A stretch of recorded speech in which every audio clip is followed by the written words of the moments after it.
TV. Marshall Ortega. Like ka naman dyan, idol. Kabanata 656 hanggang 665 oras na para mamatay. Tumanggo si Marshall sa mga lalaking nakaitim, hudyat na tanggalin na nila ang hood ni Holmes. Bata pa siya noon, 23 taong gulang pa lamang. Nang matanggal ang tela, dumilat siya sa maliwanag na mga ilaw, sinusubukang imulat ang kanyang mga mata. Napakalaki ng ilaw sa kwarto. Ilang sandali, wala siyang makita. Basag ang boses ni Holmes habang sumisigaw, "Sino ka? Bakit mo ginagawa ito? Wala akong pera. Please, huwag mo akong patayin." Natahimik ang kwarto. Kaya pa rin, ito ay suffocating.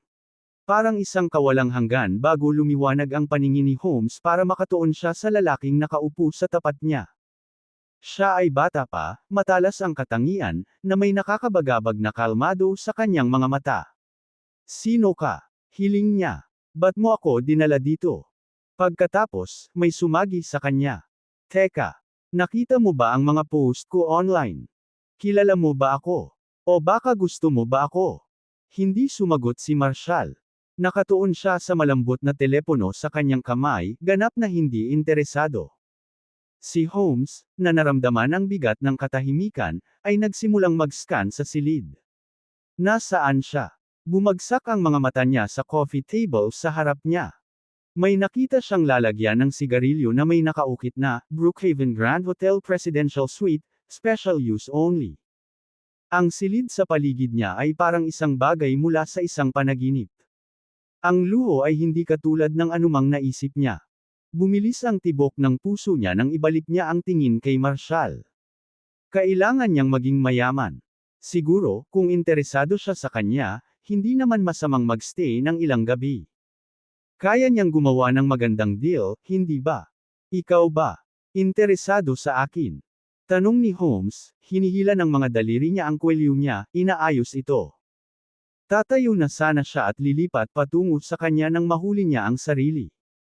Isang matalas at mapang-utos na boses ang bumasag sa katahimikan.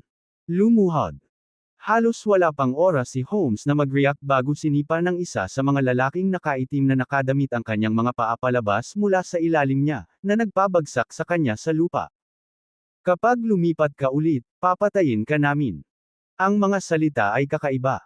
Hindi sila parang anumang narinig niya noon. Ito ay draconian, marahil. Anuman iyon, napuno siya ng takot. Sino sila? Bakit siya kinuha ni Marshall? Ano ang gusto niya? "Paborito mo ba ito?" Nauutol na sabi ni Holmes, nanginginig ang boses. "Dinala mo ako rito, pero gusto mo akong inil." Anong nangyayari? Hindi man lang nagangat ng tingin si Marshall mula sa hawak niyang telepono. Ang telepono ay kay Annie. Puno ito ng mga mensahe mula sa mga tao sa studio ng pelikula. "Ikaw si Holmes, tama?" Malamig ang boses ni Marshall, nanlalamig ang kanyang tingin nang sa wakas ay itinaas niya ang kanyang mga mata. "Matagal ka nang naging active online, di ba? You look young, but you've been an active troll for almost 7 years. Ang daming crimes under your belt, I presume." Pilit na tumawa si Holmes. "You're funny." She let out a nervous giggle. "Yeah, kanina pa ako nag-i-internet. Kilala mo ako. Hulaan mo sinusundan mo ako, ha?" Ngumisi si Holmes. "Pare-parehas kayong mayaman. Kidnap a girl if you like her. Akala ko ba ninanakawan lang ako saglit?" Sumandal siya, sinusubukang i-play ito ng call. "If you like me, just text me. No need for all this drama." Tinaas ni Marshall ang kanyang kilay at ibinaba ang telepono. "Kilala mo si Annie?" Natigilan si Holmes. "Ano? Sino si Annie?" Naningkit ang mga mata ni Marshall. "Magsabi ka ng totoo." Hindi mabasa ang ekspresyon niya. "Sinasabi ko sa'yo. Hindi ko alam." Ang suntok ng sampal ay nabigla sa kanya sa katahimikan. "Sagutin mo ng maayos." Tumahol ang assassin. Hinawakan ni Holmes ang kanyang tseke, agad na tumulo ang mga luha sa kanyang mga mata. "Ano ito? Nagsasabi ako ng totoo. Kung ikaw hindi ka sumagot, papatayin ka namin." Ungol ng mamamatay tao, ang boses ay kasing lamig ng yelo. Sinulyapan siya ni Marshall, flat ang tono nito. Hindi ka namin dinala dito para makipag-chat. Dinala ka namin dito para patayin ka. Hindi makapaniwala si Holmes. Nagpakawala siya ng tawa, pero parang hindi totoo. Nagbibiro ka diba? This is a prank, diba? Sabihin mo nga. Tinatakot mo ako.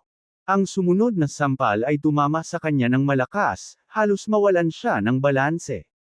Sagutin mo ang tanong. Ungol ng assassin. Nawala ito ni Holmes. What do you want from me? I'm nobody. I don't have money. If this is about sex, fine, I won't resist. Pero bakit mo ako sinasaktan? I wouldn't touch you, malamig na sagot ni Marshall. Sagutin mo ako. Sino ang nagsabi sa iyong sirain si Annie mula sa Luminous Studio? Nabasag ang boses ni Holmes. Wala akong kakilala na Annie. Umalangaw-ngaw ang sampal sa buong silid. Keep hitting her until she talks. Utos ni Marshall. Walang kibo ang mukha habang nakahiga sa sopa. Patuloy siyang sinakta ng mamamatay tao. Magsasalita ako. Please, tumigil ka na. Umiiyak si Holmes, nabugbog at namamaga ang kanyang mukha dahil sa mga tama. Ano ang gusto mong malaman? Wala akong ideya kung sino si Annie. Nakatanggap ako ng tawag 6 na buwan na ang nakakaraan. Sinabi nila sa akin na magsimula ng isang smear campaign laban kay Annie Howell hanggang sa masira ang kanyang reputasyon. Ginawa ko ang sinabi sa akin. Yumuko si Marshall, ang mga mata ay nakatitig sa kanya. Sino iyon? Paano mo nalaman na may koneksyon si Annie sa isang taong nagngangalang Marshall? Ngumuso si Holmes, pinunasan ang kanyang namamagang mata. Hindi ko alam kung sino sila. Pero sinabi nila sa akin ang tungkol kay Marshall. Ang ginawa lang nila ay nagpadala sa akin ng bank card at nag-wire ng 200,000 sa aking account. Malamig ang boses ni Marshall. Alamin kung saan nanggaling ang pera. Isa sa mga lalaking nakaitim na nakasuot ng mabilis na lumabas ng silid. Makalipas ang 5 minuto, bumalik siya. Ang pera ay nagmula sa isang babaeng nagngangalang Tiffany Watterson. Siya ay nagtatrabaho kasama si Annie sa isang pelikula sa Brighton. Si Annie ang nangunguna, si Tiffany ang pangatlo. Ang pera ay nailipat noong nakaraang buwan sa pangatlo. Tumayo si Marshall, mahinahon ang boses. Alagaan mo siya. Paalisan mo ang babaeng ito. Nadurog ang puso ni Holmes. Anong gagawin mo? Nasabi ko na sa iyo ang lahat. Please don't kill me. Tapos na, sabi ni Marshall sabay talikod. Ginawa mo ang iyong trabaho. Kinuha mo ang pera, gayon din ang iyong bahagi at mamatay. He waved his hand, dismissing her. Si Holmes ay binusalan, itinulak sa isang sako, at kinaladkad palabas ng silid. Kinuha ni Marshall ang kanyang telepono at dinale si Leonardo sa Luminous Studio. Napatalon si Leonardo nang marinig ang boses ni Marshall. Mr. Ortega, may emergency ba? Get to the Brighton studio before 7 AM tomorrow, sabi ni Marshall, at ibinaba ang tawag. Napaupo si Leonardo nang hindi gumagalaw, ang bilis ng tibok ng kanyang puso. Ano ang nangyari kanina? Hindi pa niya nakitang ganito kagalit si Marshall. Mabilis siyang lumingon sa kanyang katulong. May nagalit ba kay Marshall sa Luminous Studio? Nagmamadaling sumulong ang katulong. Mr. Leonardo, Annie. Namatay si Annie kagabi. Nahulog siya sa isang building. Napasubsob si Leonardo sa sopa, umiikot ang kanyang isip. Pero hindi niya moari kung bakit galit na galit si Marshall sa kanya. Bakit kailangan niyang nasa Brighton sa umaga? Walang ibang iniisip, nagmadaling naghanda si Leonardo. Wala na siyang oras para magtanong pa. Kabanata 657 narito ang pumatay. Sa presidential suite ng Brookhaven Grand Hotel. Umupo ulit si Marshall sa sopa, nakaunat ang mga paa. Palabas sa coffee table. Mukha siyang relaxed pero matalim ang mata. Come in, Anya, mahinahon ang boses. Isang lalaking nakaitim ang pumasok sa kwarto at agad na lumuhod sa harapan niya. Sir, sabi niya sabay baba ng ulo. Hindi kumikibo si Marshall, nakapikit pa rin ang mga mata.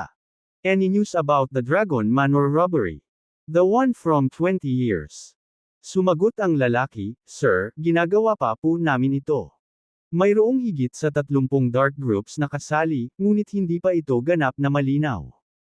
Kami ay tumutuon sa mga Dark Lords, sa Northern Star Sword Shul, at ilang martial arts na pamilya mula sa Draconia, pati na rin sa Poison King Sect. The investigation is still ongoing. We'll have answers soon. Walang naunang salungatan ng Dragon Manor sa mga grupong ito. Sinusubukan pa rin naming maunawaan kung bakit magkasama silang umatake. Nagpatuloy siya, nalaman din namin na ang Seven Kings mula sa Draconia ay naantala sa pagdating para tumulong sa panahon ng heist. Na-hold up sila ng mga naantalang utos mula sa Seven Great Royal Houses. Tumalim ang tingin ni Marshall. Delayed orders. Sinong nag-utos sa kanila? Ang mga utos ay nanggaling sa Dragon Palace, sagot ng lalaki. Ito ay pinangunahan ng pinuno ng Eight Kings. Nalaman namin na si Colonel Maurice Quattro ang namamahala noong gabing iyon. Siya ang naka-duty na opisyal. Namatay siya sa sakit 1 taon pagkatapos ng pagnanakaw, kaya, ang taong nagbigay ng mga utos ay nananatiling hindi kilala. Tumigas ang tono ni Marshall. Patuloy mong tingnan ito. Yes, sir, sabi ng lalaki habang nakayuko ang ulo. Namayani ang katahimikan, at tumayo ang lalaki, naghihintay. Sa wakas, nagsalita na rin siya. Sir, may kailangan pa po ba kayo sa akin? Naginat si Marshall, humihikab. May hindi mo sinasabi sa akin. Nanigas ang lalaki, nanginginig ang boses. Sir, I dare not speak of it. Sagutin mo ako, sabi ni Marshall, mas malamig ang boses niya ngayon. Sinabihan ka ni Old Fred na sundan mo ako. Ano pang utos mo? Mabilis na lumuhad ang lalaki. Hindi ko masabi, sir. Naging yelo ang boses ni Marshall. Can't say. Ibig sabihin ayaw mong sundin ako. Sir, sabi ni Old Fred, kailangan nating ilihim ang lahat. Kahit tungkol sa iyo. Nanginginig ang boses ng lalaki habang siya lumuhad pababa. Para ito sa kaligtasan mo. Magsalita ka na. Tanong ni Marshall, matigas ang boses. Sabihin mo sa akin kung ano ang gusto ni Old Fred. O sisiguraduhin kung hindi ka na magsasalita pa. Natigilan ang lalaking nakaitim. Pero kung magsasalita ako, papatayin ako ni na Old Fred at Lady Sophie. Pakiusap. Sir. Don't make me. Marshall flicked his sleeve, his expression unreadable. You'll die either way. Magsalita ka, at baka maawa ako. Nanatiling tahimik ang lalaki, nakayuko ang kanyang ulo, halos hindi bumulong, Sir. I know Sophie's rules, sabi ni Marshall na may malamig na ngiti. Once orders are broken, there's no mercy. Sandali siyang tumigil, saka idinagdag, pero kung si Sophie ang magdudulot ng gulo. Sisiguraduhin kong hihiwalayan siya ni Old Fred. Sandaling nag-alinlangan ang nakaitim na assassin bago nagsalita. Sinabi sa amin ng matandang Fred na protektahan ka, ngunit inutusan din niya kaming maghanap ng isang emerald pendant na nawala sa Dragon Manor heist 20 taon na ang nakakaraan. Emerald pendant. Anong klaseng pendant? Biglang alertong tanong ni Marshall. Sumagot ang lalaki, isang Phoenix Emerald pendant. Natigilan si Marshall saglit. Phoenix Emerald pendant. Ibinaling niya ang tingin sa madilim na bintana. Naalala niya ang pendant ng Phoenix Emerald kay Marge. Kamay. Iyan kaya ang pendant na hinahanap ni matandang Fred. Mayroon bang koneksyon sa pagitan ni Marge at Old Fred? Ang nawala bang anak na babae ni Joanna Old Fred mula sa nakalipas na mga taon? Dahan-daang tumalikod si Marshall at naglakad papunta sa Dark Web Assassin. Sige, mahinang sabi niya. Sa ngayon, itago mo ito kay Old Fred. Napakurap-kurap ang assassin sa gulat.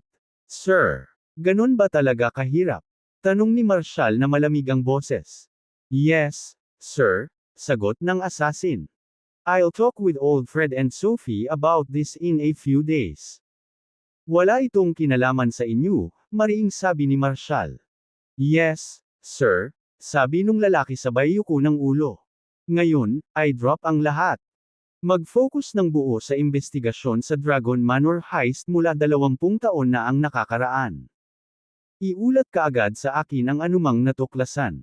Utos ni Marshall. Yours, sir. Sa 7 a.m., sa Brighton Spring Peak Film Studio. Tuwang-tuwang nakikipag-chat si Tiffany, ang treat agonist ng Luminous Studio Production, kasama ang ilang aktor. Tungkol sa lead female role sa paparating na pelikula. Sinabi ni Mr. Horseshaw na ang aking imahe, ang aking estilo, at lahat ng tungkol sa akin ay perpekto para sa pangunahing papel, sabi ni Tiffany, ang kanyang mga mata ay nagniningning. Ang script na ito ay parang isinulat para lamang sa akin. Sumingit ang male lead, Tiffany, nakapag-decide na ang director. The lead female role is for Ms. Annie. Approved na ang headquarters ng Luminous Studio. How can Mr. Horseshaw just change it? Mayabang na nagtaas baba si Tiffany. Isusumit ni Mr. Horseshaw ang pagbabago sa headquarters ngayon. At si Mr. Jamie Lynch, ang investor, ay magdaragdag ng kanyang investment para sa akin. I'm saying ako ang gaganap sa lead role. Kung hindi ko gagawin, sinabi ni G. Lynch na kukunin nila ang kanilang pondo. Tumawa ang pangalawang babaeng lead at umiling. Tiffany, ang Luminous Studio ay mas malakas kaysa sa pamilya Lynch ng Brighton. At saka, si Mr. Leonardo mula sa Luminous Studio ay hindi nagkukulang sa pera. Walang sino man ang makakahawak sa papel na kanyang napagpasyahan. Sa personal na pinili ni Mr. Leonardo si Annie para gumanap sa pangunguna. Paano na lang mababago ni Mr. Horseshaw? Hindi ba siya natatakot na baka tanggalin siya ni Leonardo? Isang nakakalokong ngiti ang lumitaw sa mga mata ni Tiffany. Pero paano kung mag-tantrum si Annie at tumanggi siyang maglaro? Annie's in Draconia. She has to come, panunuyan ng lalaking lead. Nakatuon ang crew sa pagkuha ng mga eksena sa labas noong gabing nahulog si Annie. Wala silang alam sa nangyari. Samantala, ang mga awtoridad sa Draconia ay mabilis na kumilos upang burahin ang lahat ng footage mula sa eksena sa Brookhaven Residence. Pagsapit ng umaga, wala pa ring kadiliman ng crew tungkol sa aksidente ni Annie. Ang pangalawang babaeng lead ay nagbigay ng nakakalokong ngiti. Si Annie's big, sure. But she's never acted like some kind of star. She's always been kind to us. There's no way she'd back out like you say. Napabalikwas si Tiffany at tumawa. Wanna bet? I promise you, hindi na magpapakita si Annie. At kapag nawala na siya, hindi na siya babalik. Manood ka. Isang boses ang pumutol sa tensyon. Kahit hindi dumating si Annie, hindi ka manggana. Wala ka ring makukuhang papel, basura. Namula ang mukha ni Tiffany sa galit. Ang kanyang mga mata ay kumikinang sa galit. At sino ka? Dumura siya. Pumasok dito at ginugulo ang palabas natin. Lumingon ang crew, pinapanood si Marshall na naglalakad palapit sa kanila. Sila ay likas na tumabi, na lumikha ng isang landas para sa kanya. Ngumisi si Tiffany, ang mga kamay sa kanyang balakang. Sabi ni Mr. Horseshaw kung hindi makakarating si Annie, ako ang manggana. Hindi ka man lang kasali sa crew na ito. Umalis ka na. Hindi nagpatinag si Marshall. Sinalubong niya ito ng matalim na titig. Kahit anong mangyari, hinding-hindi ka magiging lead, you're not even good enough for the third spot. May sinusubukan ka bang simulan? Sumirit si Tiffany, inilabas ang mga ngipin at tinuro siya. I'm not here to start trouble, sabi ni Marshall na mahinahon ang boses. I'm here to finish it. He swing his hand, the slap sent Tiffany tumbling across the room. Kabanata 658 Patay ka. Lahat ng tao sa studio ay nakatayong natigilan, nanlalaki ang mga mata sa gulat. Dahil sa biglaang pag-atake ni Marshall, natulala silang lahat. Wala silang ideya kung bakit niya pinuntirya si Tiffany ng napakasama. Nagkaroon ba siya ng maling linya? Nakasakit ba siya ng isang taong makapangyarihan? Napahawak si Tiffany sa mukha niyang bagbog, puno ng galit ang boses. Sinaktan mo ako. I swear, babayaran kita dito. Teen A-star sa Luminous Studio. Tinuya mo lang sila. Dumura siya, pumutok sa hangin ang kanyang mga salita. Hinding-hindi hahayaan ni Mr. Leonardo na makatakas ang isang tulad mo. Kalmadong pinunasan ni Marshall ang kanyang mga kamay gamit ang isang basang panasan, na parabang nag-alis siya ng alikabok. Kahit na si Leonardo mismo ang magpakita, makikiusap siya sa akin. Napabuntong hininga ang crew. Seryoso ba siya? Alam ba niya kung sino ang tinutukoy niya? Si Tiffany, tumutulo pa rin ang dugo sa bibig, tumawa ng mapait. You poor fool.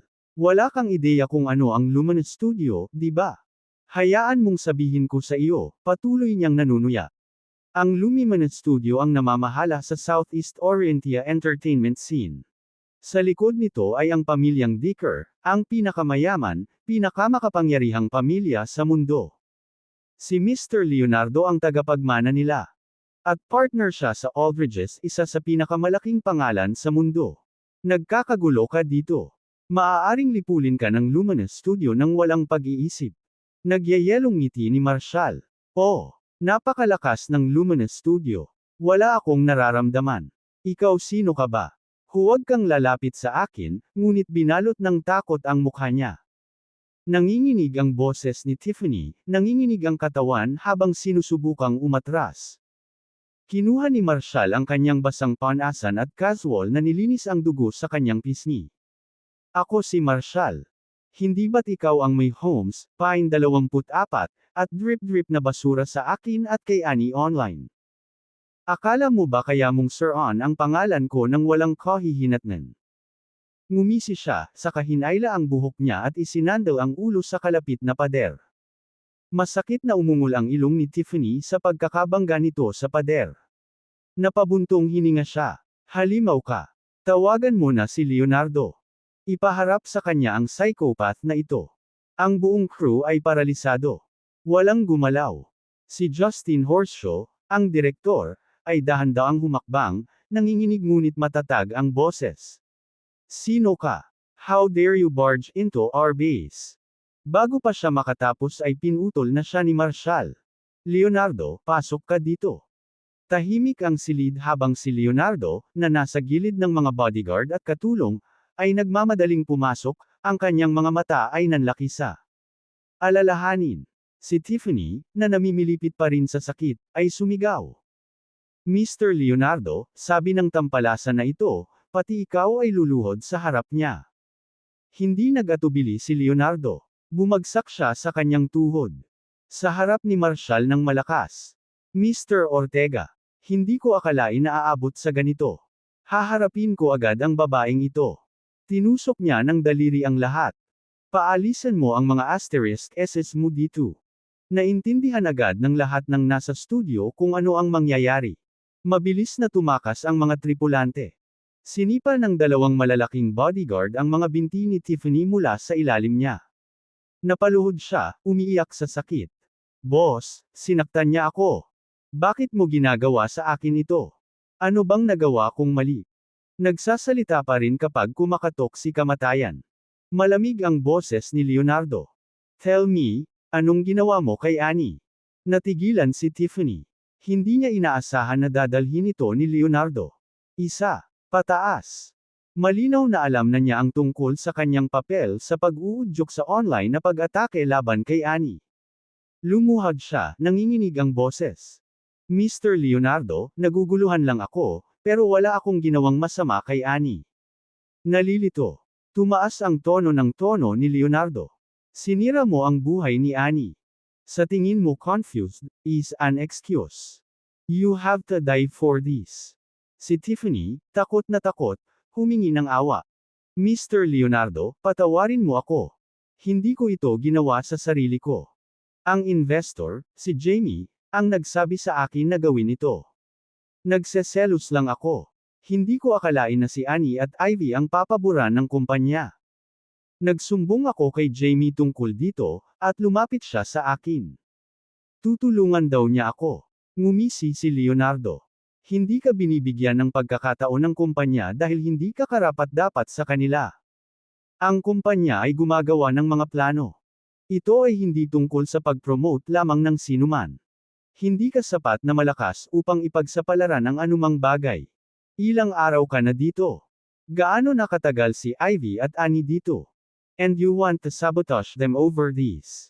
You're a vicious woman. Hindi lang kayo nagudyok sa mga online na troll, hinikayat mo rin ang sariling mga magulang ni Annie na gumawa ng gulo. Kung hindi sinubukan ni Annie na tumalon, hindi ko malalaman kung gaano kalaki ang pinsalang na idulot mo sa likod ng mga eksena. Nanginginig si Tiffany, nanginginig sa takot.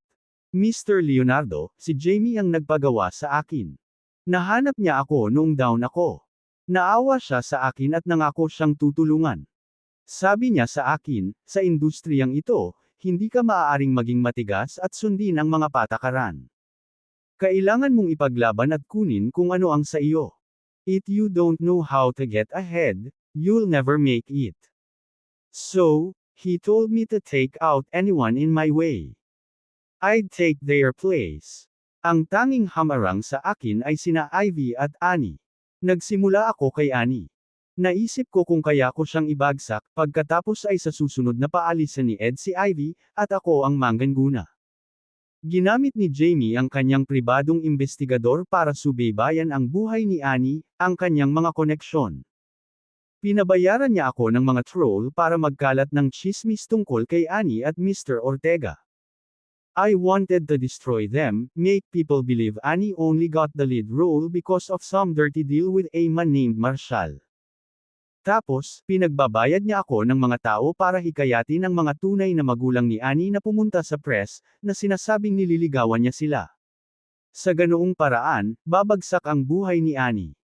At the same time, I spread rumors about Annie and Marshall, saying she would not even give her parents money. Kapag nalaman ng mga tao ang tungkol kay Marshall, it would drag Ivy into the mess. Masisira niya ng kanilang mga imahe. Pagkatapos, maaari akong pumalit. Umiling si Leonardo, isang mapait na tawa ang kumawala sa kanyang mga labi. May idea ka ba kung sino si Mr. Ortega? Tumangala si Tiffany kay Marshall, gumagapang ang takot sa boses nito. Sabi ni Mr. Lynch, executive lang siya sa shoestring group. Wala siyang dapat ipag-alala. Sinabi niya sa akin na ilantad si Marshall, ipagkalat ang mga alingaw-ngaw tungkol sa kanyang komplikadong relasyon kay Annie at Ivy, at sirain sila. Puno ng panunuya ang tawa ni Leonardo. Ang tanga mo. Ni hindi mo alam kung sino ang kinakaharap mo. Para salakayin ang isang tulad ni Mr. Ortega nang hindi alam kung sino siya, humihingi ka ng kamatayan. Kabanata 659 na sino ang nagpadala sa iyo.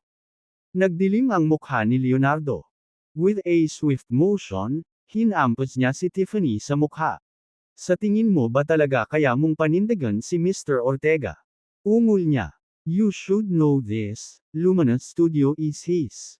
It belongs to Mr. Ortega. Ang bawat madilim na organisasyon dyan ay yumuyuko sa kanya. Kaya niyang pabagsakin ang Phoenix Vanguard ng mag-isa. Biles A. Isa akong pangunahing general sa rehiyon ng militar ng espesyal na operasyon ng Draconia. Do you honestly think you can insult him and get away with it? Nasira ang buhay ni Annie dahil sayo. Wala nang makakapagligtas sayo ngayon. Tapos ka na. Tinitigan ni Tiffany si Marshall habang lumalayo, namumuo ang takot sa kanyang tiyan. Hindi niya alam. Hindi sa kanyang pinakamaligaw na panaginip ay naisip niya ang tunay na kapangyarihan ng lalaking ito. Si Leonardo ay hindi lamang nagsasalita ng malaki. Siya ay maingat, magalang, kahit na differential sa presensya ni Marshall. Naniniwala si Tiffany na ang tagapagmana ng Dickers ang mayaman, hindi mahawak ang tao ang pinakamataas sa mundo.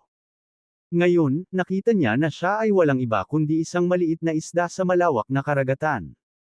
Si Marshall ang tunay na puwersa. Ang may kontrol sa lahat. Ang hanggal niyang pagtitiwala kay Jamie ang nagdala sa kanya dito. Hinabol niya ang isang bagay na hindi niya mahuhuli. Ngayon, wala na siyang matatakbuhan. Gumapang si Tiffany sa likod ni Marshall, nanginginig ang boses. Mr. Ortega, nakikiusap ako, patawarin mo ako. Hindi ko alam kung sino ka. Kung alam ko lang. Hindi man lang lumingon si Marshall. Sumenyas siya para kay Leonardo. Don't waste my time with this nonsense. Tapusin mo na. Walang ibang salita, tumalikod na siya at umalis. Sa labas, nagayos ang mga direktor at aktor nang makita siya. Mr. Ortega, it's an honor. Hindi sila kinilala ni Marshall. Ang kanyang mga mata ay nagyayelong, puno ng malamig na pasya. Jamie. Ang Lynches. Napangiti siya sa sarili. Kung gusto nilang matugunan ang kanilang katapusan, sisiguraduhin niyang makukuha nila kung ano mismo ang gusto nila. Huminto ang isang Mercedes, at lumabas si Ivy, nagmamadaling lumapit kay Marshall. Mr. Ortega, nandito ka na. Isang beses tumanggo si Marshall, ang tingin pa rin sa harapan. Kinaladkad ng dalawang bodyguard si Tiffany, puno ng dugo ang mukha. Nanlamig si Ivy, nanginginig ang katawan sa ginaw. Sa pagtingin sa eksena si Leonardo at ang mga tauhan na nakatayo sa malapit mabilis niyang pinagtagpo ang lahat. Napasulyap siya kay Marshall, bumibilis ang tibok ng puso niya. Pinaliguan ng araw sa umaga ang kanyang mukha, ngunit walang init sa kanyang mga mata. Ngunit may gumalaw sa loob ni Ivy. Ang taong ito ay hinimok ng katapatan, ng karangalan. Bawat hakbang niya, bawat pagpili niya, ay para kay Annie. Ilang saglit pa lang silang magkakilala, ngunit ang mga kilos ni Marshall ay mas malakas kaysa salita. Ginagawa niya ito dahil kapatid ni Santiago si Annie. At gagawin ni Marshall ang anumang haba upang protektahan siya. Napatitig si Ivy sa malamig na mukha ni Marshall. Isang luha ang nagbabantang bumagsak mula sa kanyang mata. Gusto niyang tumakbo papunta sa kanya, para ihagis ang sarili sa kanyang mga bisig at umiyak. Ngunit nanatili siyang tahimik, pinilit ang sarili na hawakan ito. Mr. Ortega, salamat. Sa lahat ng ginawa mo para kay Annie. Hindi sumagot si Marshall. Nakita ni Ivy na may gumalaw sa kanya. Ang lalaking laging steady, hindi nababasag, parang nanghina. Naninikip ang kanyang lalamunan. Halos marinig niya ito. Ang liwanag ng umaga ay tumama sa kanyang mukha.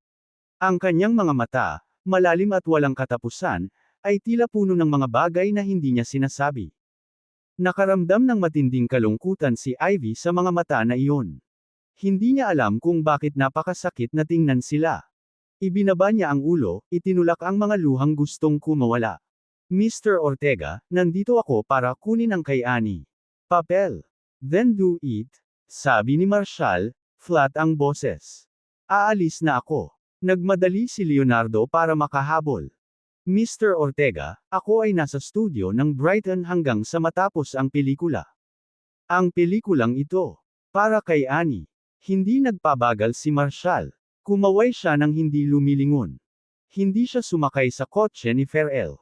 Sa halip, isang Hummer at 4 na Grand Cherokee ang sumunod sa kanya. Ang liwanag mula sa sinaunang araw ay sumayaw sa mga puno, na nag-iiwan ng mga gintong patak sa lupa.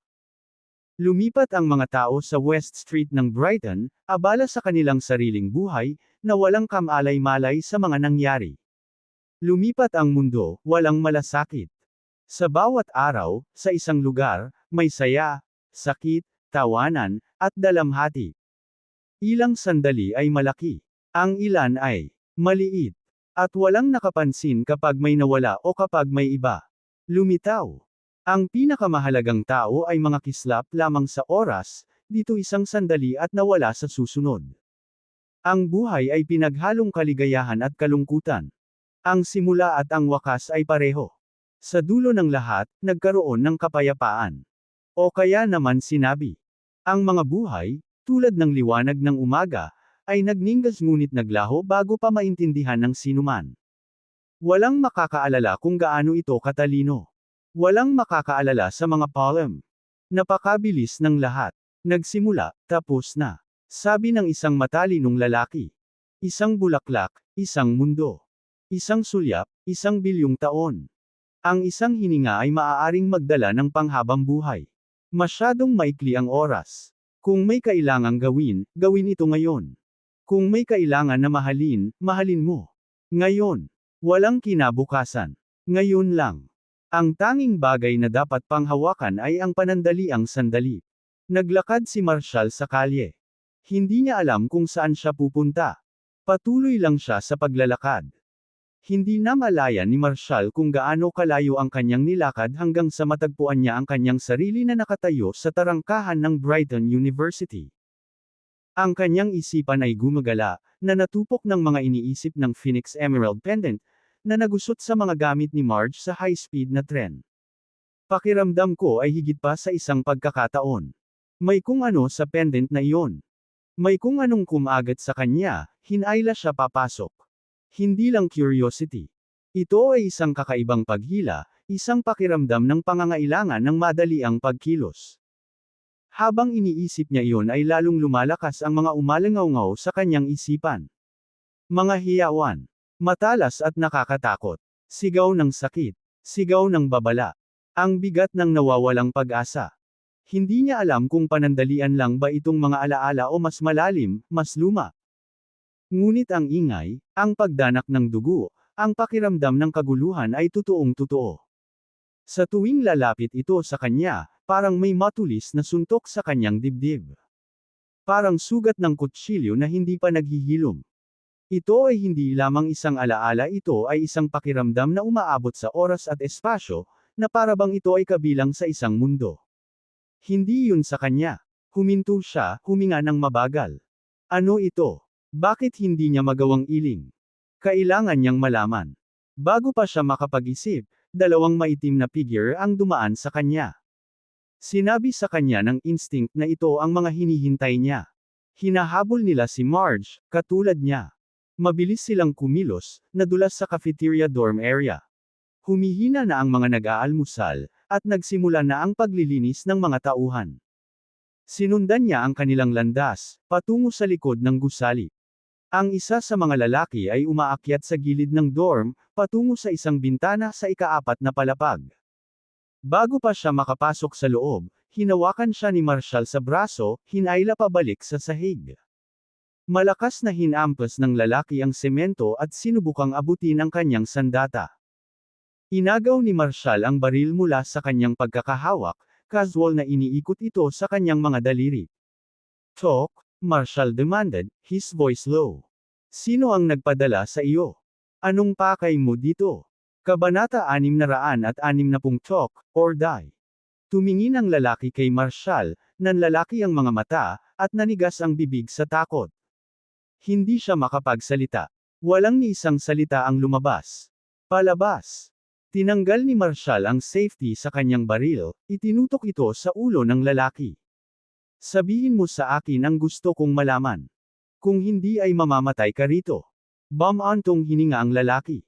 General Ortega, isa. Pinadala ako ni General Grayson. Halatang nakilala ng lalaki si Marshall. Alam na alam niya kung sino siya. Walang oras si Marshall para sa mga laro. Kung hindi ka sumagot, hindi siya nagdalawang isip. Babarilan niya. Ano ang gusto ni Grayson sa akin? Kalmado ang boses ni Marshall na parang tinatalakay ang panahon. Binalik niya ang kaligtasan sa baril. General Grayson. Gusto niyang tingnan kung sina Marge at Joanna, nauutal na sabi ng lalaki, ang mga mata nito ay kinakabahan. Sinampal siya ni Marshall, magaan pero matigas. Layuan mo sila. Sabihin mo kay Grayson na kung lalapit ulit siya sa kanila. Hindi na ako magtatanong. Papatayin lang kita. Mabilis na tumango ang lalaki, oo, General Ortega, at nagmamadaling tumayo. Walang ibang salita, inagaw niya ang baril at tumakbo palabas ng campus. Napatingin si Marshall sa bintana sa ika-4 na palapag. Tumalon siya sa hagdan, mabilis na isinara ang bintana, at tumalikod. Habang naglalakad siya sa loob ng campus, ang mga cherry blossom na dating namumukadkad ng napakaganda ay ngayon ay nakakalat sa lupa, nalalanta. Ang mga bulaklak, na puno ng buhay isang araw, ay kumukupas na. Ang kanilang maliwanag, maikling pag-iral ay parang isang shooting star dito, pagkatapos ay nawala. Ang kailangan lang ay isang bagyo, isang bagzo ng hangin, at ang mga bulaklak ay nawala. Wala na. Ang lupa ay naiwang malinis, na hindi pa nangyari. Tumangala si Marshall sa puno, ang mga hubad na sanga nito ay halos hindi nakahawak sa ilang talulot. Umiling siya. Nilampasan niya ang mga nalaglag na talulot, nananatili pa rin sa hangin ang bango nito, at pumasok sa cafeteria. Sa loob, nakita niya si Marge, maliit at abala, na nagpupunas ng mga mesa. Nagtrabaho siya ng husto, mabilis na kumikilos ng may layunin. Isang grupo ng sikat ng araw ang pumasok sa bintana, na nagniningning sa kanyang mukha. Nakita ni Marshall ang saya sa kanyang ekspresyon. Siya ay nagbago. Ang babae na tila napakabigat, Pagod na pagod, ngayon ay payapa na. Ang kanyang anak na babae. Si Joanna, hindi na kailangang mag-alala na mabuhay. May trabaho si Marge. Araw-araw niyang nakikita si Joanna, panuuri ng kanyang paglaki. Ito ay hindi gaanong, ngunit ito ay sapat na. Ito ang pinakamasayang panahon sa buhay ni Marge. Bilang isang ina, walang masihigit pa sa pagkaalam na ligtas ang iyong anak. Ramdam ni Marshall ang pagmamahal ng isang ina sa bawat galaw niya. Ito ay totoo. Ito ay hindi may kakaila. Ginoong Ortega. Naaga ng boses ni Marge ang atensyon ni Marshall. Napakurap siya sa gulat nang makita siya. Ano ang nagdala sa iyo dito ngayon? Huminto siya, pagkatapos ay idinagdag. Marami kang kinukwento ni Joanna. Sabi niya may utang pa siyang pagkain. Ngayong may scholarship na siya, gusto ka na niyang isama sa dinner nila Brenda at Marisa. Bahagyang ngumiti si Marshall. Malapit na tayong magkaroon ng pagkakataong yan. Kumain ka na ba, Mr. Ortega?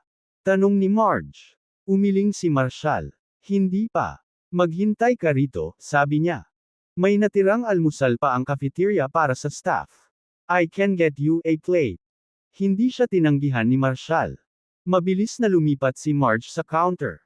Bumalik siya na may hawak na mainit na mangkok ng sinigang na dawa, ilang buns, at ilang gulay. Hiniling pa niya sa kusinero na magprito ng 2 itlog para sa kanya. Tinitigan ni Marshall ang umuusok na pagkain. Nabawasan ang tensyon sa loob niya. Masarap ang pakiramdam. Parang bahay. Ang init na iyon ay matagal nang nawala. Pinagmasdan siyang mabuti ni Marge habang nakatitig sa pagkain, bakas sa mga mata nito ang pag-aalala. Mr. Ortega, hindi ba ito ang gusto mo? Akala ko mas gusto ng isang katayuan mo ang western food. Umiling si Marshall, ngumiti ng mahina. Gusto ko ang ganitong uri ng almusal. Simple, tapat, at nakakaaliw. Unreal. Naguguluhan si Marge, tinitigan siya ng matagal, nalilito. Naghukay si Marshall, tinikman ang lugaw, nilasap ang mga gulay. Lumaki ang kanyang gana. Ito ang madaling isa sa pinakamasarap na almusal na naranasan niya. Umupo si Marge ng medyo malayo, nakatutok ang mga mata nito sa kanya. She looked like she was trying to read him, matalim ang titig niya, matindi. May kung anong pamilyar sa kanyang ekspresyon. Masyadong pamilyar iyon. Masyadong katulad ng master mula sa nakaraan. Siya nga kaya ang nawawalang tagapagmana na akala niya ay tuluyan nang nawala. Bumibilis ang tibok ng puso niya. Gusto niyang paniwalaan ito ng husto. Pero nanatili siyang tahimik. Masyadong maraming iniisip ang Bamalot sa kanyang isipan, napakaraming bagay na hindi niya masabi. Kung siya ang anak ng kanyang matandang amo, ang mundong naghihintay sa kanya ay walang iba kundi isang nakanganga na kailaliman. Ang sarap ng almusal, Marge. Salamat. Aalis na ako. Titingnan ko si Brenda. Okay, saglit siyang pinagmasdan ni Mr. Ortega. Marge, hindi sigurado, hanggang sa tumalikod si Marshall at umalis sa cafeteria. Paglabas niya, nakita siya ni Brenda, nagliwanag ang mukha nito sa pananabik. Hoy, Marshall! Ano ang nagdala sa iyo dito ngayong umaga? Nagkibit balikat si Marshall. Pumunta para makita ka. Inilibot ni Brenda ang kanyang braso sa kanya, nagniningning. Marshall, gusto ng tagapayo na i-update natin ang mga detalye ng impormasyon pamilya at kita para kay Draconia. Ano ang dapat kong ilagay? Pamilya at kita. Natigilan si Marshall, nag-iisip. Hindi pa nila alam ang tungkol sa pamilya mo. Ano ang inilagay mo kanina? Hindi ako nagtanong. Ayokong magpahalata. Akala ko baka maapektuhan ang trabaho mo, kaya sinabi ko na lang na may soup restaurant tayo. Then keep that. Bartender ako dati, ngumisi si Marshall. Isama mo na lang yan. Okay, that'll make things easier. Tumango si Brenda. Ngumiti si Marshall. Pero what's with the income part? Bakit kailangan nila ng family income info sa college? Umiling si Brenda. Not sure. Baka namimili sila ng mga estudyante para sa leadership roles. Nakita kong tumaas ang kilay ni Marshall, na curious. Kamusta ang pasok mo, Tinati? Napangisi si Brenda. Si Tin sa tuktok ng klase. Ang average ko ay higit sa 70. Impressive. Keep it up, sabi ni Marshall, ginulo ang buhok. Marshall, nagho-host ang school natin ng may party at the end of the month. Kung nasa Brighton ka pa, pwede ka bang sumama kay Marissa? Talaga? Nagpe-perform ka? Nagtaas ng kilay si Marshall. Naalala niyang binanggit ni Ivy na kasali rin si Rhea sa event. Ngumiti ng pilyo si Brenda. Kailangang gumanap ang lahat, ngunit mayroon akong talento. Humalaklak si Marshall. I'll try to make it. Let me know if you need anything for your act, clothes, props, whatever. No worries, Marshall. I have got everything. I'll reach out to you before the event. You'll want to see your little Brenda showing off her charm. Ngumiti si Marshall at muling ginulo ang buhok niya. Sige, lalabas na ako. Maya-maya lang, tumunog ang phone niya. Si Vera iyon. Marshall, nasaan ka? Thursam sa Brighton University. Nasa Brighton ka ba? Pupunta ako roon malapit na para sa ika-80 kaarawan ng lola ko. Kung libre ka, gusto mo bang sumama sa akin? Sa bahay ng mga Lynch iyon. Kabanata 661 imbitasyon sa Quintana Residence. Sa labas ng Brighton University. Sumakay si Marshall sa off-road vehicle na minamaneho ni Farrell. Ito ay isang sasakyan na espesyal na itinalaga sa mga tenyente general ng Special Operations Military Region. Ito ay hindi lamang anumang off-road na sasakyan ngunit isa na na-customize para sa paggamit ng militar, isang tunay na makinang panglaban. Sa unang tingin, ito ay kahawig ng isang ordinaryong Hummer. Gayunpaman, ang pinalakas na katawan nito at advanced na defensive na disenyo ay higit na nalampasan kahit na ang pinakapiling mga bersyon ng Hummers. Ang bawat bahagi, mula sa bakal na kalupkop ng chassis hanggang sa mga materyales na salamin at gulong, ay ginawa upang tumugma sa mga detalye ng mga nangungunang armored combat vehicle. Ang ganitong uri ng sasakyan, na itinalaga para sa mga tenyente general, ay maaaring makatiis kahit na ang pinakamalakas na armor-piercing round. Nakasunod sa kanila ang 4 na sasakyang militar na may katulad na kakayahan sa depensa at mabigat na mga tampok na opens iba. Sa madaling salita, kung ang isa sa mga convoy na sasakyan ni Marshall ay bumangga sa isang top-tier na supercar, ang huli ay magiging scrap metal. Ang mga sasakyan ng convoy ay nagtataglay din ng pambihirang kakayahan sa cross-country. Madali nilang nalampasan ang mga bangin at mababaw na ilog. Katatapos lang ng convoy ni Marshall sa Brighton South Street nang makatanggap si Farrell ng tawag sa direktang linya mula sa commanding officer ng base militar ng Wolfsbane Summit. Mr. Marshall, may tawag kay General Gavin, ibinalita ni Farrell sa kanya. Kinuha ni Marshall ang phone. General Gavin, anong problema? Mr. Marshall, nasaan ka ngayon? Tanong ni Gavin. Nasa Brighton ako, papunta sa base militar ng Wolfsbane Summit, sagot ni Marshall, na sumulyap sa kanyang relo. Dapat ay nasa 10 na ako. Oh, that's perfect, parang excited ang boses ni Gavin. Ang Draconia 8 Kings ay may taunang informal na pagtitipon para makipag-usap ng mga ideya at alisin ang mga hindi pagkakaunawaan. Nagsimula ang tradisyong ito noong opisyal na kinilala ng gobyerno ng Draconia ang 8 Kings at nagpatuloy ito ng walang pagkagambala kahit pagkatapos ng insidente ng Dragon Manor 20 taon na ang nakakaraan. Sa kabila ng trahedya sa Dragon Manor, nagpatuloy ang mga pagtitipon, na palaging dumadalo ang Dragon Palace bilang kinatawan ng Dragon Manor. Ay ikatlong henerasyon ng 7 dakilang Roy. Karamihan sa mga pangalawang kapulungan ay dadalo sa pagtitipon ngayong taon sa Quintana Residence. Sa pagkakaalam ko, ang adjutant ni Levi, Major General Herrick, at ang Chief Protector ng Dragon Palace, Lieutenant General Jack, ay kakatawan sa Dragon Manor. Napukaw ang interes ni Marshall. Ang Dragon Lord at Young Lord Dragon ay nawawala sa loob ng 20 taon. Bakit ang tirahan pa rin ang may hawak na titulo nito? Natahimik sandali si Gavin bago sumagot. Mr. Marshall, hindi ako lubos na sigurado. Marahil ito ay ang 7 Kings na paraan ng pagpaparangal sa alaala ng Dragon Lord, na minsang tumayo sa tabi nila sa buhay at kamatayan ay huminto si Gavin bago nagpatuloy. Personal na inabot ni General Jethro Quintana at nakipag-usap pa nga si General. Tumawag si Axter para magbigay ng espesyal na imbitasyon para sa iyo na dumalo sa pagtitipon na ito. Ako. Nagtaas ng kilay si Marshall. Hindi ako mahilig sa mga social gatherings. May bahagyang pag-aalinlangan sa pagtatapos ni Gavin. Ginoong Marshall. Alam kong hindi ka interesado sa mga ganitong uri ng kaganapan, pero si General Jethro ang namamahala sa koanihan ng mga ugnayang panlabas ng militar ng Draconia. Siya rin ang nangunguna sa mga pagsisikap ng organisasyon para sa paparating na internasyonal na paligsahan sa militar ng militar. Malamang na gusto niyang pag-usapan ang mga detalye ng tournament dahil direkta niyang hinihiling na imbitahan ka sa pagtitipon. Dagdag ni Gavin. Bahagyang tumawa si Marshall. Anong mga detalye ang maaaring magkaroon? Sa huli, ang mga paligsahan ay tungkol sa hilaw na kapangyarihan. Ang mga patakaran ay walang kabuluhan. Laban sa tunay na lakas. Pero curious talaga ako sa ganoong malaking pagtitipon. Ang pag-arte ay maaaring magbigay ng mga insight sa kasalukuyang status ng Dragon Manor.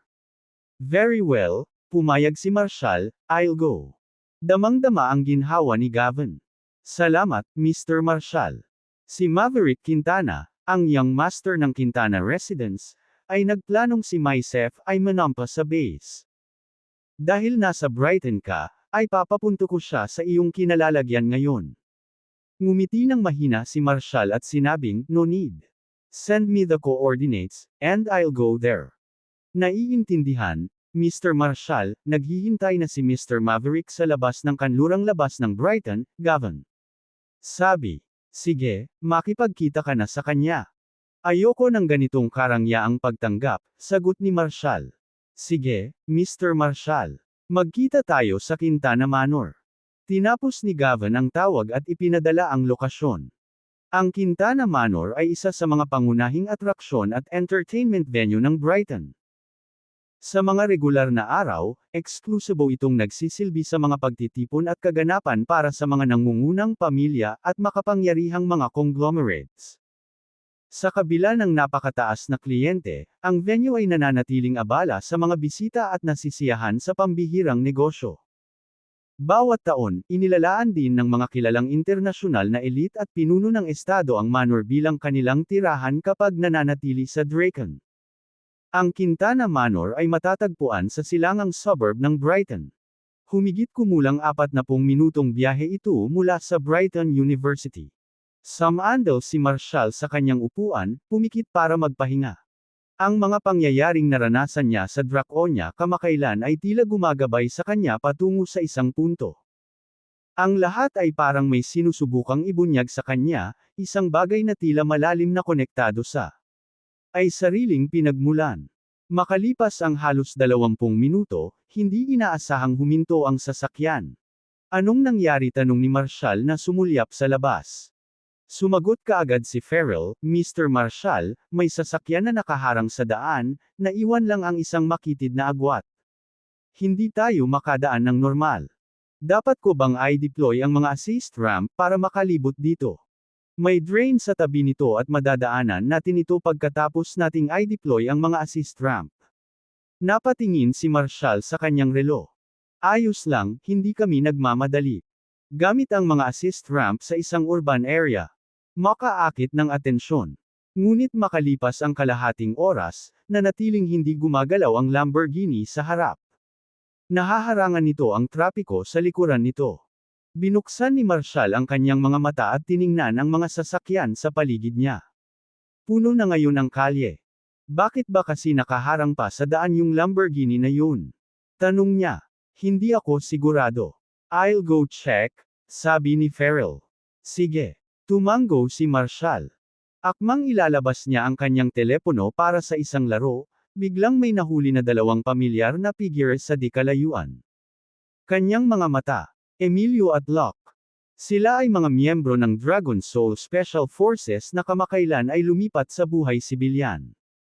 Lumabas si Marshall at lumapit sa kanila. Emilio Lich, anong ginagawa mo dito? Lumingon ang 2 dating miyembro ng Special Ops, na nagulat nang makita si Marshall. Marshall.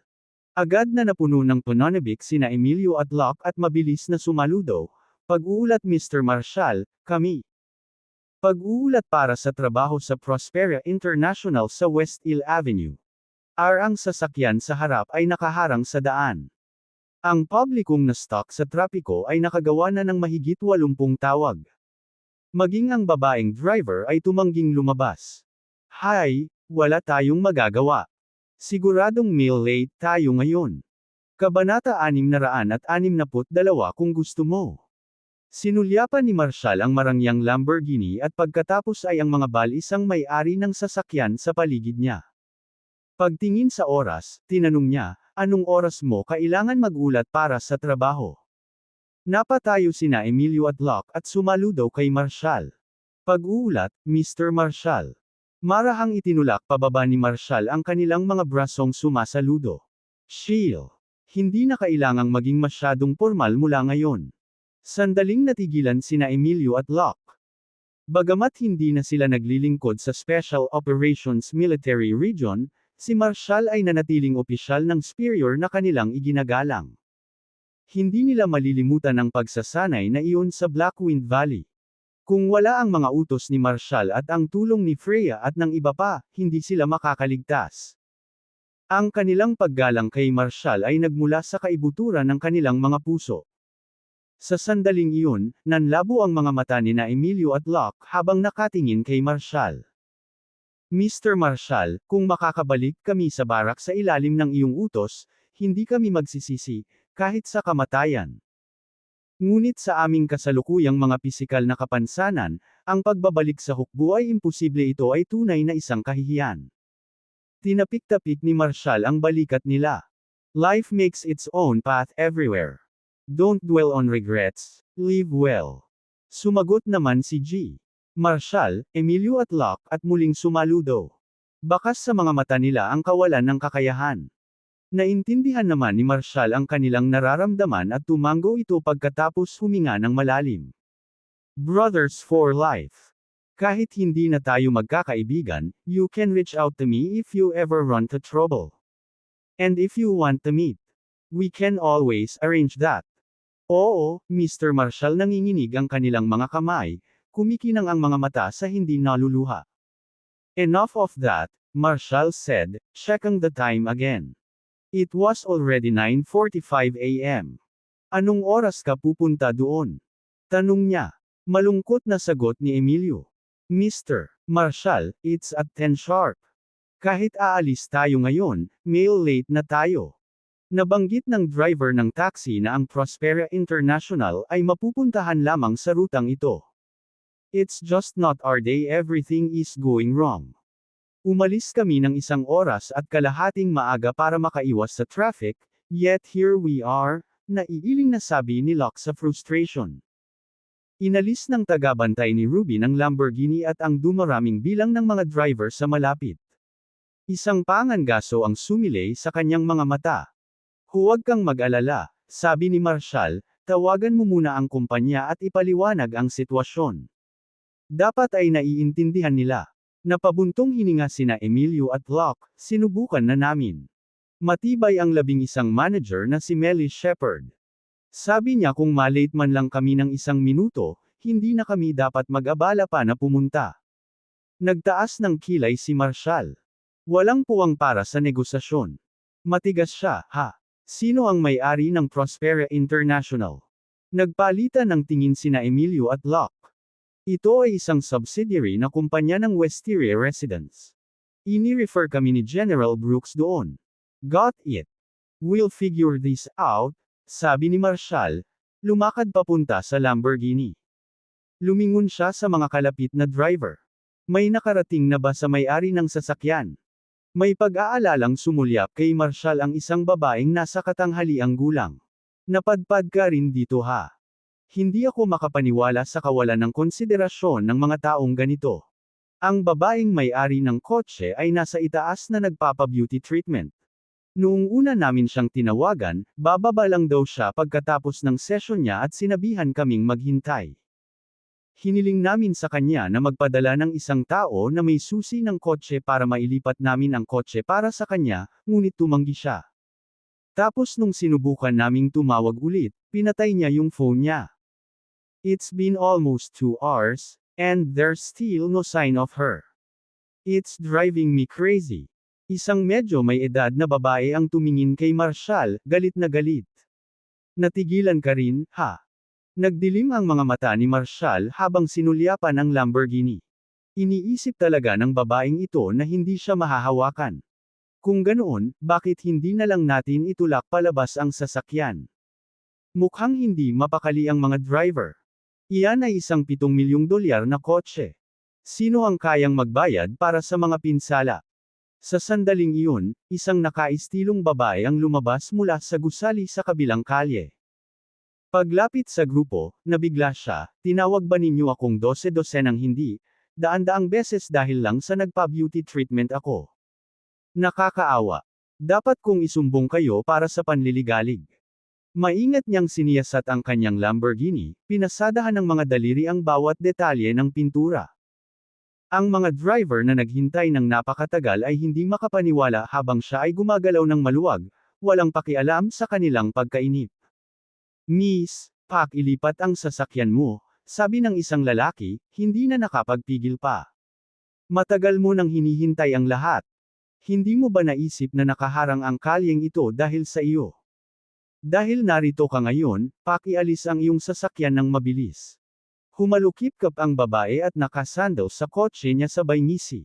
Magpaparada ako kung saan ko gusto. Anong gagawin mo dyan? Angal ng babaeng driver na nasa katanghaliang gulang, nakaharang ka sa trapiko. Ngayong nandito ka na, ilipat mo na lang ang kotse. Nagmamadali ka ba? Napangisi ang babae. Sagabal sa trapiko. Tawagan ang pulis, kung gayon. Tingnan natin kung matapang silang hawakan ang kotse ko. Nawala ang galit ng isang lalaking driver. How can you be so inconsiderate? Ilang oras na kaming naghihintay, at ikaw? Ayaw pa ring gumalaw. Magkaroon ng ilang disente. Pinandilatan siya ng babae at sumigaw, sino ang tinatawag mong walang pakialam? Humingi ka ng paumanhin sa akin ngayon, o sisiguraduhin kong mananatili itong kotse kung nasaan ito. Tingnan kung ano ang magagawa mo dito. Humakbang pasulong si Marshall, manipis ang kanyang pasensya. Dapat mong ilipat ang sasakyan ngayon. Lahat ng tao dito ay may mapupuntahan. Kung patuloy kang magtutulak, baka may makasira ng sasakyan mo at malaki ang pagkalugi mo. Nginitian siya ng babae. Ha? Sa tingin mo ba kaya mo akong bayaran pagkatapos masira ang kotse ko? Tingnan mo ang mga basurang sasakyan mo bago mo ako takutin. For your information, boyfriend ko si Maverick from the Quintana residence. Sirain mo ang kotse ko, at masisira ka agad bago mo pa mamalayan. Naningkit ang mga mata ni Marshall. Ganyan ka ba tigas ang ulo? Sigaw niya pabalik. Iniinsulto mo lang ba ako? May death wish ka ba? Sorry, oh. Tiningnan muli ni Marshall ang oras, hindi pinapansin ang kanyang pagsabog. Ubos na ang pasensya ko. Kung hindi mo igalaw ang sasakyan ngayon, dumiretso ako dito. Ang ibang mga driver ay mukhang nabigla at mabilis na sinubukang pigilan siya. Huwag kang gagawa ng padalos-dalos. Tumalon ang babae sa harapan ni Marshall at tumili. Go ahead if you have the guts. Grovel at my feet kung hindi mo gagawin yun. Malamig na tumanggo si Marshall. Sige, dahil ikaw ang humihingi, gagawin ko ang gusto mo. Farrell, ay target ang Lamborghini sa unahan at patagin ito. Kabanata 663 ang taong ito ay may lakas loob. Nagulat si Emilio sa sinabi ni Marshall at mabilis na bumulong, Mr. Marshall, huwag mong hayaang makaapekto ito sa iyo. Ito ay wala. Sabi ni Marshall sabay tapik sa balikat ni Emilio. It's just a matter of teaching a ill-mannered woman a lesson. Matapos ang maikling pag-aalinlangan, ang babae ay nagpakawala ng isang mapanuksong tawa. Ang tanga. Ako si Yvette Judd, ang panganay na anak ng mga Judd sa Brighton. Gusto mo bang turuan ako ng Essen? Tapos ka na kapag nalaman ng kapatid ko ang tungkol dito. Hinawi ni Marshall ang manggas niya. The Judds. Never heard of them. Pero kung gustong mamatay ng kapatid mo, sabihin mo sa kanya na puntahan mo ako. That's face twisted with fury. Oh, ang yabang mo. Hindi kailanman narinig ang tungkol sa Jods. Paano ang Quintana Residence? Magbel. Casual na tumango si Marshall. Oo, kilala ko si Quintana Residence at pupunta ako doon. So what? Ngumisi si Yvette. Ikaw, pupunta sa Quintana Residence. Ha? Alam mo ba kung ano ang lugar na iyon? Ito ang tirahan ng isa sa 8 kings ni Draconia. Sa tingin mo ba ay hindi mapapangarap na makapasok ang isang katulad mo? Boyfriend ko ang panganay ng Quintana Residence. Kung ayaw mong mamatay, lumuhad ka at humingi ng tawad ngayon din. So, ikaw ang girlfriend ni Maverick. Nagtaas ng kilay si Marshall. Mukhang medyo questionable ang panlasa niya kung pinili niya ang isang tulad mo. Namula ang mukha ni Yvette sa galit. How dare you insult me? You'll pay for this. I'll call Maverick right now. Hindi ako tao kung hindi kita sisirain ngayon. Umiling si Marshall. Hayop ka na, walang duda. Pero wala akong panahon na mag-aksaya ng basurang tulad mo. Isang huling babala, ilipat ka agad ang iyong sasakyan, kung hindi, babasagin ko ito. Hindi makapaniwala si Yvette sa kanyang narinig. Sa kabila ng pagbanggit sa Quintana Residence, ang lalaking nasa harapan niya ay napakawalanjiye pa rin. Alright, fine. Let's see if you have the guts. I'm not moving an inch. Go ahead if you dare, she taunted. Sige. Tama na ang usapan, sabi ni Marshall habang tumalikod at naglakad papunta sa kanyang sasakyan. Ang mga nanunood, nang makitang si Marshall ay hindi lang nambobola, ay nagmamadaling makialam. Isang babaeng nasa katanghaliang gulang, ang driver ng isa pang sasakyan, ang bamulong, bata, huwag kang kumilos ng basta-basta. Ang kotse na iyon ay nagkakahalaga ng 8 milyon. And she's Maverick's girlfriend from Quintana Residence. Kung hahawakan mo ang kotse niya, hindi lang ang perang pagkakautang mo sa buhay mo ang nakataya. Isang mahinahong ngiti ang ibinigay ni Marshall. Ang ganitong uri ng clown ay hindi maaaring pukawin ang anumang bagay na dapat ikabahala. Sino ang tinatawag mong clown? Sigaw ni Yvette sabay turo ng nanginginig na daliri kay Marshall. Malamig na tiningnan siya ni Marshall. Ikaw, syempre. At isang hindi gaanong mahalaga. Sumenyas siya kina Emilio at Locke. Sumakay ka sa kotse. Sumunod sina Emilio at Locke kay Marshall sa kanyang sasakyan. Pinagmamasdan sila ni Yvette ng masama habang papasok sila sa sasakyan. All talk and no action. Akala ko talaga ang lakas ng loob mong hampasin ang kotse ko. Ha! What a joke! Sa dinami-dami ng sasakyan sa pagitan natin, paano ka babangga sa akin? Lumipad sa ibabaw nila. Tinawid niya ito. Rims, nakangisi.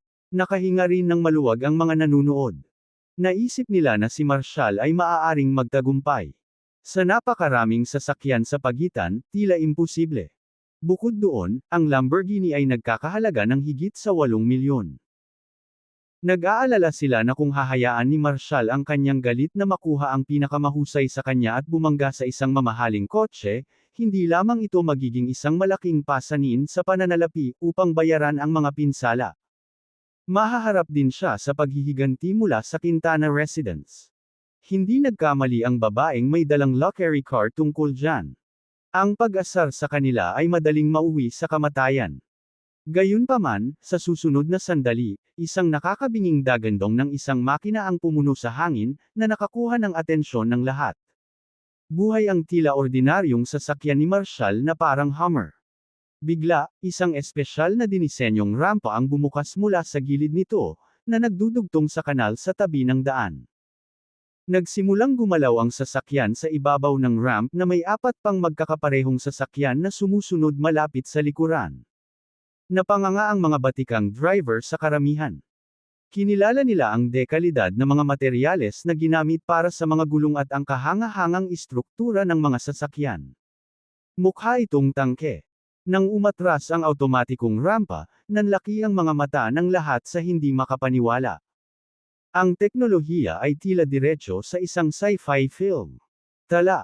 Hindi pa sila nakakita ng anumang bagay na tulad ng high-tech na bagay na ito bago, kahit sa mga conceptual na video. Lahat ng mga driver na naipit sa trapiko ay nakatitig sa 5 off-road na sasakyan na parang mga halimaw ang kanilang tinitingnan. Ang mga sasakyang ito ay hindi ka panipaniwala. Para akong nanunood ng isang sci-fi na pelikula sa harap mismo ng kanilang mga mata. Si Yvette, na dating puno ng panunuya, at kay-abangan, ngayon ay nakanganga sa pagtataka. Ano ang bagay na ito? Isang lalaking driver ang tumawa at sumigaw, mukhang nakilala mo na ang iyong kapareha, ginang. Mas mabuting maghanda na ang kotseng iyon para sa mga piyesa. UB Street Road. Nagsimulang sumigaw si Yvette, ngunit bago pa man siya makatapos, ang 5 sasakyan, na walang tigil na paggalaw, ay bumangga sa kanyang Lamborghini. Si Yvette ay tumalikod at tumakbo sa takot. Nawala niya ang isa niyang sapatos sa kanyang takot na pagtakas. Sa isang malakas na pagbagsak, ang Lamborghini ay naging isang tumpok ng scrap metal, na sinamahan ng tunog ng rinding ng bakal na dinudurog. Ang kay-abangan at katapangan ni Yvette ay naglaho, nawala tulad ng kanyang sasakyan. Sa loob ng nangungunang sasakyan, hindi napigilan nina Emilio at Locke ang tumawa. Gaya ng inaasahan mula kay Marshall. Hindi pa siya nagbigay ng kahit 1 pulgada sa mga bully o scoundrels. Farrell, bilisan mo. Baka makarating pa tayo sa oras para kina Emilio at Locke. Sabi ni Marshall sabay sulyap sa relo niya. 8 minuto pa ang natitira. Napatingin si Locke kay Marshall nang may paghanga. Mr. Marshall, ikaw ang personal na nagtutulak sa amin doon. Nasa daan na. Samahan na kita, sagot ni Marshall na tumango sa unahan. Sa sobrang bilis, pinatungan ni Farrell ang gas. Ang sasakyang militar ay mabilis na tumakbo patungo sa Prosperity Tower, naiwan ang mga natulala na mga nanunood at isang shell-shock na si Irit na nakatayo sa gilid ng kalsada, hindi maproseso ang nangyari. What was that? What just happened? My Lamborghini reduced to a pile of metal by that maniac. No.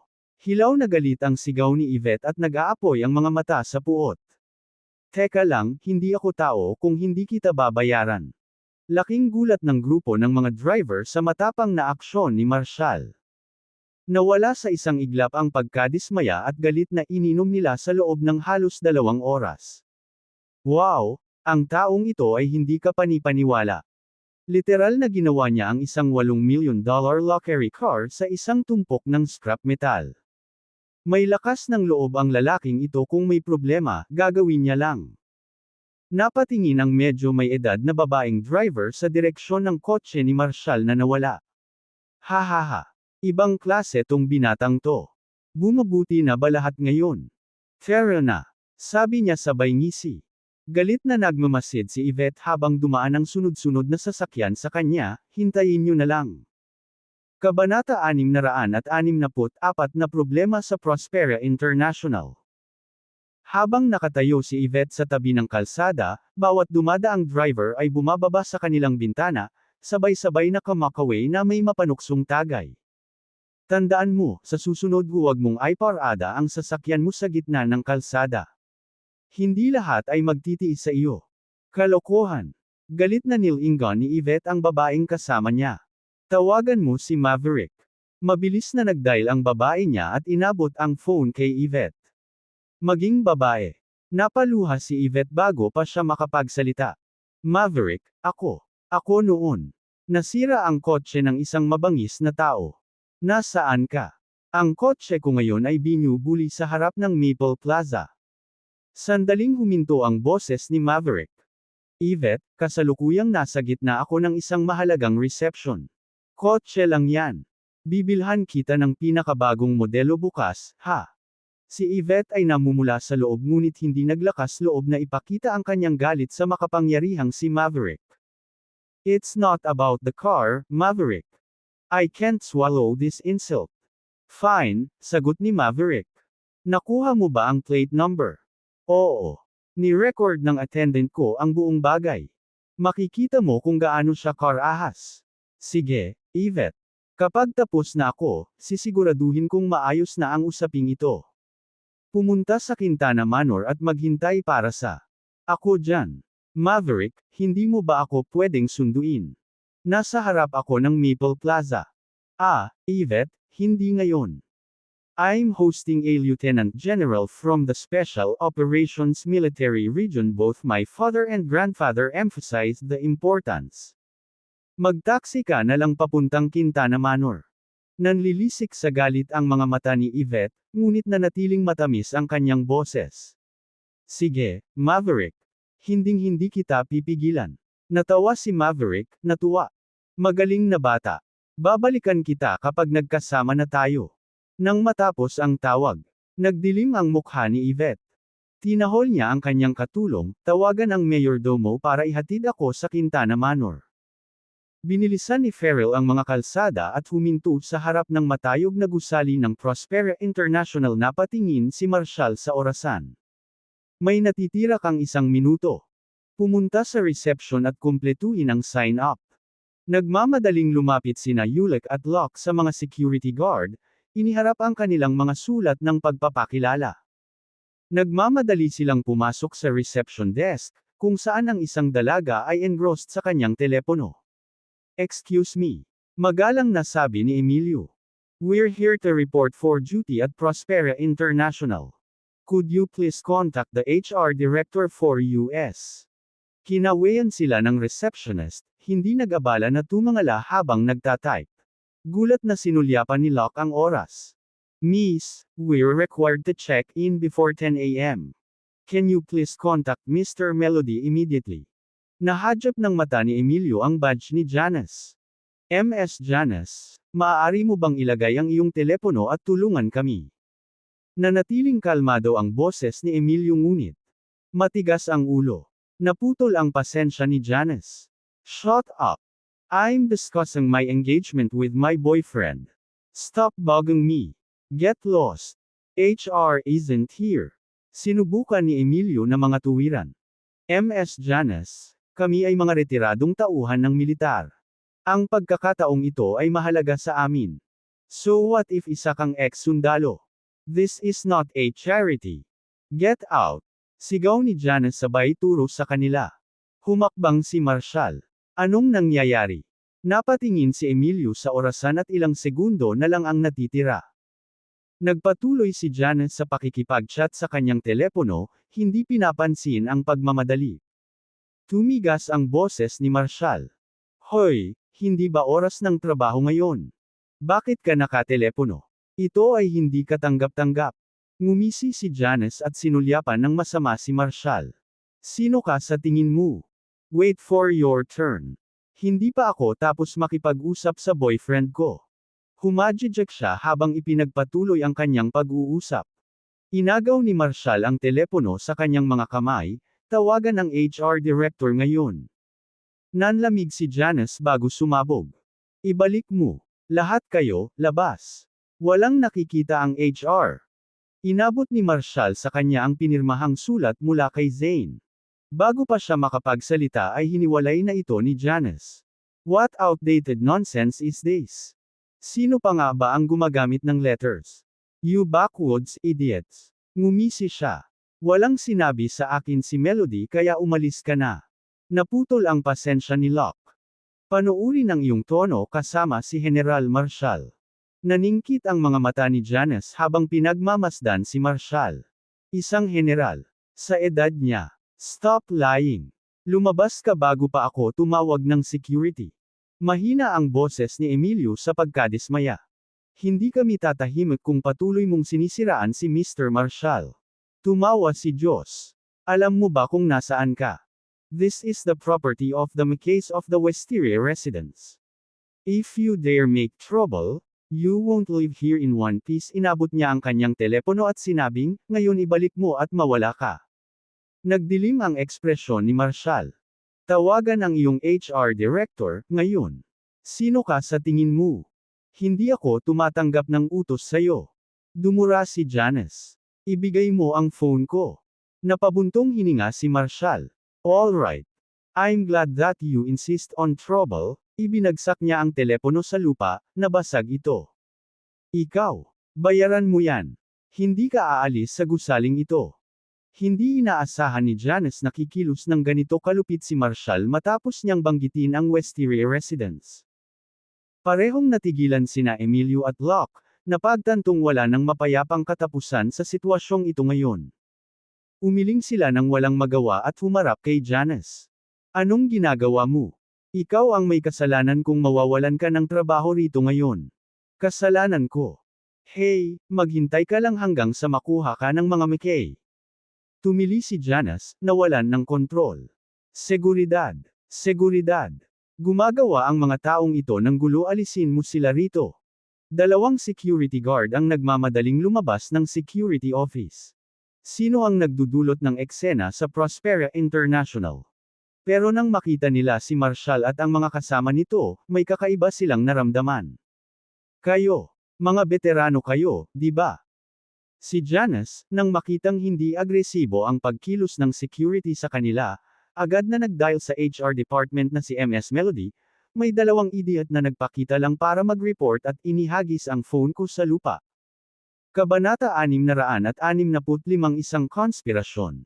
Sa pag-aaral ng Wisteria Residence, Serenity Chamber.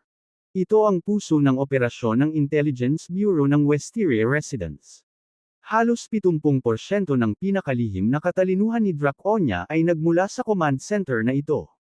Bilang direktor ng Intelligence Bureau ng Wisteria Residence, ginugol ni Hannibal ang karamihan sa kanyang oras sa pag-aaral na ito, na nakikitungo sa mga usapin ng estado. Iilan lang ang pinayagang pumasok sa kwartong ito. Bukod sa kanyang dalawang anak, tanging ang pinakamatataas na opisyal ng Intelligence Bureau, ang mga nasa pinakapuso ng mga operasyon nito, ang maaaring pumasok sa lugar na ito, na may hawak ng higit sa kalahati ng classified information ni Draconia. Umupo si Hannibal ng tuwid sa kanyang mesa at nakatuon sa mga kamakailang confidential na ulat sa harap niya. Ang isang katlo ng katalinuhan ay tungkol sa mga alingawngaw ng mga sinaunang relics sa Marshall Society. Matapos tapusin ang buod ng mga kamakailang ulat, itinaas ni Hannibal ang kanyang mga mata at sinulyapan ang kanyang anak na babae, na matiyagang naghihintay. Catherine, may progress na ba sa kaso ng Dragon Manor? Tanong niya. Umiling si Catherine. Walang lead. Mula sa impormasyong nakalap namin sa loob ng 2 taon na ito, may pakiramdam ako na ang insidente ng Dragon Manor mula 20 taon na ang nakakaraan ay kahit papaano ay konektado sa napapabalitang sinaunang relic ng Marshall Society. Ngunit hindi ko matukoy ng eksakto kung ano ang koneksyon na iyon. Parang lahat ng nakita o inaakala natin ay mali. Para bang ang mga teorya at obserbasyon na pinanghawakan natin sa loob ng maraming taon ay nakaliligaw. At hindi dahil nagkamali kami sa aming pagsusuri. Ito ay dahil may gumagawa ng ilusyong ito marahil, sa loob ng mga dekada, may isang taong sadyang namumuno sa pananaw ng buong Marshall Society. Ang aking intuition ay nagsasabi sa akin na tayong lahat ay naligaw ng nakatagong puwersang ito.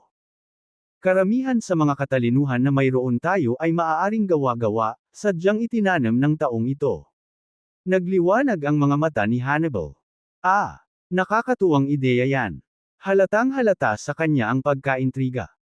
Si Catherine ay palaging isang hindi pangkaraniwang karakter, na pinapahalagahan ng her grandfather at mas pinipili ang pag-iisa, kaysa sa pakikipaglaro sa mga kapantay.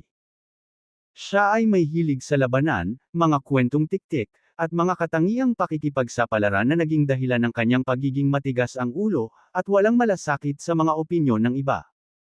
Oo, sa sandaling iginagalang niya ang isang tao, susundin niya ang kanilang payo ng wala. Tanong. Ilang araw ang nakalipas, sa panahon ng madugong labanan sa Dragon Ridge Valley nagpatuloy si Catherine, sinala ko na ang nakatagong kamay na ito ay may papel din sa mga kaganapang iyon.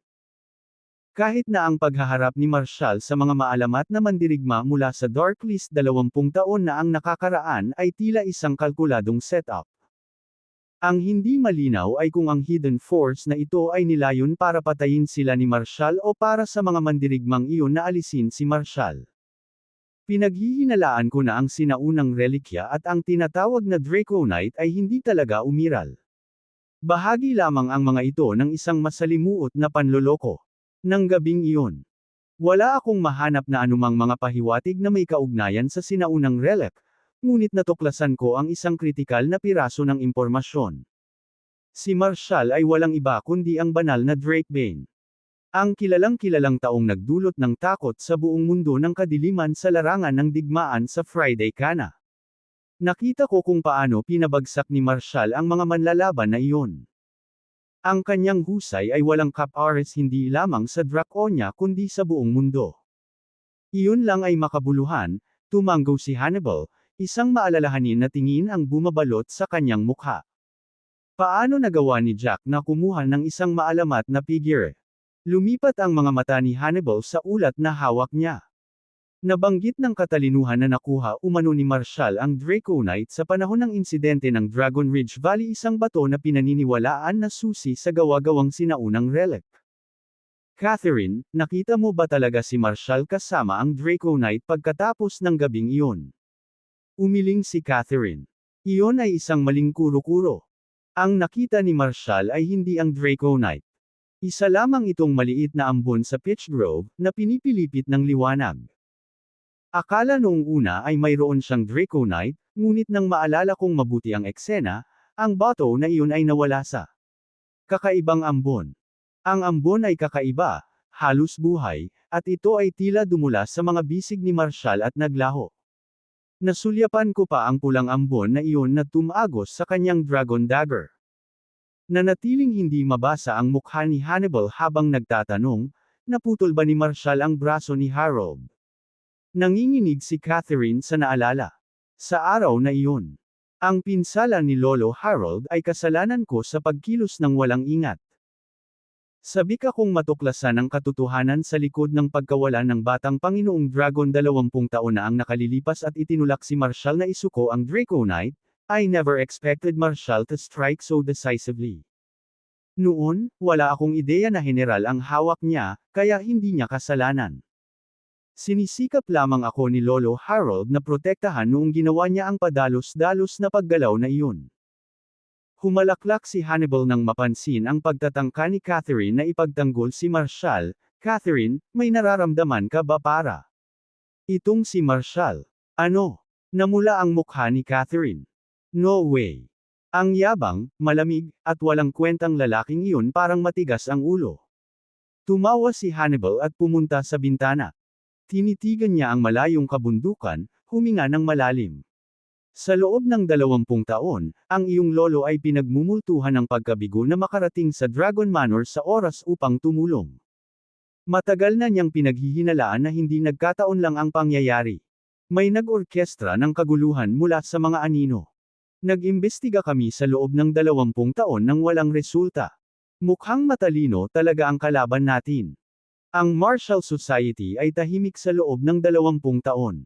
Pero, naging magulo ito sa nakalipas na 6 na buwan. Higit pa rito, ang mga pangyayari ay kahawig ng mga 20 taon na ang nakakaraan. Ang muling pagpapakita ng mga mandirigmang ito mula sa World of Darkness ay hindi isang pagkakataon. Ito ay isang pagsasabuatan. Anong mensahe ang sinusubukang ipadala ng mga kaganapang ito? Talaga bang may nagmamanipula nito mula sa likod ng mga eksena? Ito ba ay nauugnay sa insidente ng Dragon Manor? Ayon sa katalinuhan, ang kalmado ay nabasag mula nang pumasok si Marshall sa Draconia. Sa tingin ko siya ang nasa gitna ng bagyong ito. Talagang enigma si Marshall. Isinasaalang-alang ko ang pagtaas ng pagbabantay sa kanya. Umiling si Catherine. Ang pag-upgrade ng pagsubaybay ay hindi matalino. Mapapansin ni Marshall kung masyadong malapit ang mga ahente natin. Mas mainam na bawiin ang mga ito ng buo upang maiwasan ang anumang hindi pagkakaunawaan o hindi kinakailangang pinsala. Pinag-isipan ni Hannibal ang kanyang mga salita bago tumanggo. Mabuti't maghihintay tayo ng kaunti pa. Nakakuha ka ba ng anumang bagong impormasyon mula kay Marshall kamakailan? Hindi, mabilis na sagot ni Catherine, bagamat may kumikislap na excitement sa kanyang mga mata. Hindi manliligaw si Tim kay Han. May tiwala ako sa